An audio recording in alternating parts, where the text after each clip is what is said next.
Hey folks, this is the case against Israel, or more accurately, the case against the government of Israel. And a lot of folks say, well, we have to be on Israel's side because Genesis 12:3 says, and I will bless them that bless thee, and curse them that curseth thee. Well, is God on Israel's side? I mean, we look in Joshua 5:13, it says, and it came to pass when Joshua was by Jericho, he lifted up his eyes and looked, and behold, there stood a man over against him with his sword drawn in his hand. And Joshua went unto him and asked, art thou for us or for our adversaries? This guy in particular later on tells Joshua, take off your sandals, for the ground you stand on is holy. I think this guy's pretty important. His answer wasn't, oh, I'm for you or I'm for your enemies. His answer was nay or no. Some translations say neither. So if God isn't going to come out and say, oh yeah, I'm on your side, then why should America be putting Israel first instead of us? Why should America be meddling in Israel? Why should we be applauding the Israelites and what they do? I mean, look at the Gibeonites in Joshua 9. Joshua wasn't supposed to make any treaties with any of the people in Canaan, anybody nearby.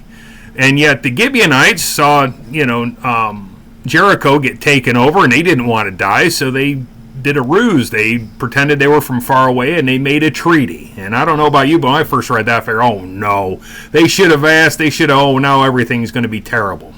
But later on, you read about the 5 kings of the Amorites went and attacked the Gibeonites. Snitches get stitches, and you kind of understand why they were upset.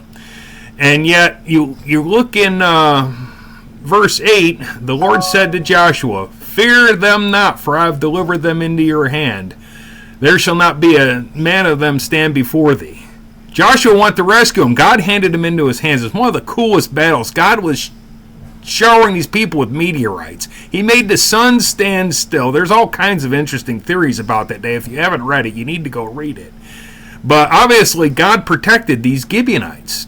And what about later? This is one of those things I didn't discover until recently, but you look in 2 Samuel 21, it says, there was a famine in the days of David, king of Israel, 3 years, year after year, and David inquired of the Lord, and the Lord answered him, it is for Saul and his bloody house, because he slew the Gibeonites.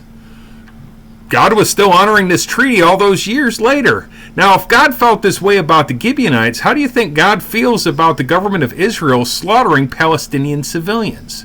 Do you think God looks at IDF forces calling Palestinians the seed of Amalek any different than King Saul righteously slaughtering the Gibeonites?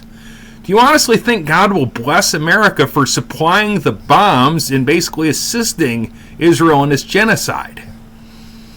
Now, the other way to look at this is, should we condemn Israel? Should we curse them? Should we attack them? Of course not.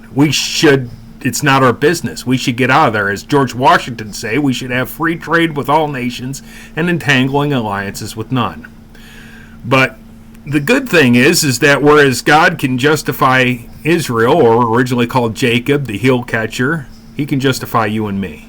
We need to pray for the peace of Israel and encourage our government not to be involved. Thank you for watching. Have a good one.